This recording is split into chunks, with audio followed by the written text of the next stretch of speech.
இப்ப நமக்கு குலதெய்வம் தெரியல அப்படின்னா சொரிமுத்தையனாரா இருப்பாங்க, இல்ல முனீஸ்வரரா இருப்பாங்க அப்படின்னு நம்ம சொல்ல முடியும். இந்த மாதிரியான உருவம் இல்லாத அமைப்புகள் எல்லாம் இருக்குல்ல சார். இது இது இந்த குலதெய்வம் தான் அப்படின்னு நம்ம எப்படி சொல்ல முடியும்? இப்ப மரத்தை கும்பிடுறவங்களுக்கு முனீஸ்வரர் தான் உங்க குலதெய்வம்னு எப்படி சொல்ல முடியும்? அதாவது மர வழிபாடு எந்த இதுன்னு கேட்டேன்னா, அந்த குடும்பத்தில் அந்த தேவதையை வழிபாடு பண்ண முதியோர் காலமான உடனே அடக்கம் பண்ணியிருப்பாங்க. அதில் செடியை நடுவாங்க, அது மரமாகும்.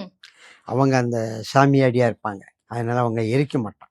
அவங்க அந்த மரத்தில் இருக்கிறதா நினச்சி பாவனை பண்ணி அந்த மர வழிபாடு நடந்தது. அதே மாதிரி கல் வழிபாடு, அந்த கோவிலிருந்து கல்லை கொண்டாந்து வச்சுருப்பாங்க, அது கல் வழிபாடு. அந்த கோவிலிருந்து பிடிமண் எடுத்து கொண்டாந்து வச்சுருப்பாங்க, அந்த பிடிமண் வழிபாடு. இப்படிதான் எல்லாம் அந்த கோவிலை சார்ந்தே தான் இருக்கும். 4-5 தலைமுறை கடக்கும் பொழுது எந்த கோவில்ல இருந்து வந்த கல்லுன்னு தெரியாம போயிடும், எந்த கோவில்ல இருந்து வந்த மண்ணுன்னு தெரியாம போயிடும்.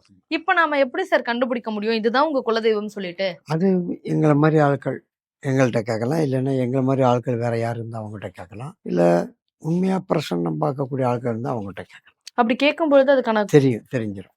அது எப்படி சார்? எனக்கு ரொம்ப நாளா ஒரு அது சந்தேகம். பஞ்சபூதங்கள் சாட்சியாக சிவபெருமான ஆத்மார்த்தமா வழிபாடு பண்ணும்போது, இல்லை ஸ்ரீ சக்கரநாயகி வாழை தெய்வத்தை வழிபாடு பண்ணும்போது அவங்களுக்கு சில யட்சினிகள் உதவி செய்யும்.